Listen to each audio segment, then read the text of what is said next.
আজকে সকালে স্বামীর বা শাশুড়ির কথা শুনে করলাম একটা বড় একটা ঝামেলা, বিপদে পড়ে গেলাম। বিপদটা কি পরে জানাচ্ছি আপনাদের।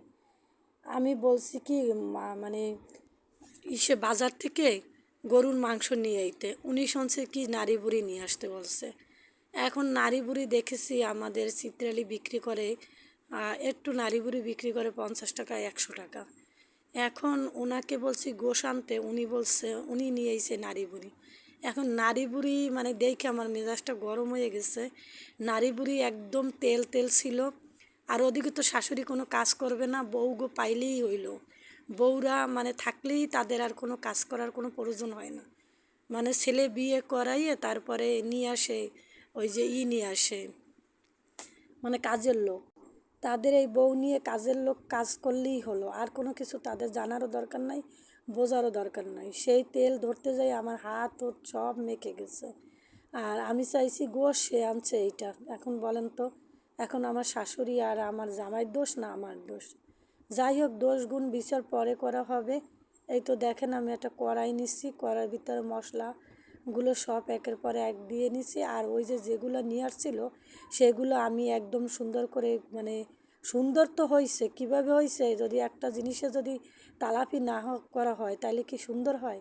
সেই জিনিসটা আমি সুন্দর করে তেল তুল ছড়াইয়ে দিয়ে তারপর গুছাইয়ে ঘাসাইয়ে তারপর 3 টোপলা 5 টোপলা হয়েছে, 1 টোপলা রান্না করতে নিছি আর 3 টোপলা ফ্রিজে রেখে দিছি। আবার হিসাবও করে তারা, কি আর বলবো। যাই হোক, রান্না যে বউ যে রান্না করতে নিছে তারা যে একটু বেশি খাওয়াইতে হয় সেইটা তারা বোঝে না। এরা কখনোই বুঝবে না, আমরা পরের মাইয়া না, এই জন্য কিছুই বোঝে না। আর নিজের মাইয়া হলে ঠিকই বুঝতো। যাই হোক, এই তো মশলা, সব পদের মশলা দিয়ে নিছি। আর দেখেন কালারটা হয়েছে সেই কালার। আমার কাছে তো কালারটা পছন্দের কালার, আপনাদের কাছে কেমন হবে জানি না, আমার কাছে অনেক ভালো কালার। এই তো এখন আমি এইগুলোরে আবার একটু মানে ওই মনে করলাম যে এটা তো এমনি সেদ্ধ হবে না, তার জন্য প্রেশার কুকার, ছোট্ট একটা প্রেশার কুকার আছে আমার।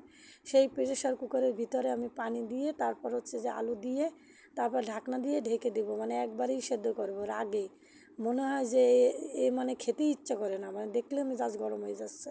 তারপর ওই যে একবারে দিয়ে দিছে, তা দেখি না ভালোই সেদ্ধ হয়েছে। এই তো আমি এখন সিটি দেব, সিটি দিয়ে দেখব যে কি অবস্থায় আসছে। আর আগে বললাম না যে দেখছি ভালো হয়েছে, মানে আগেই ভিডিওটা বলে দিছি তার জন্য।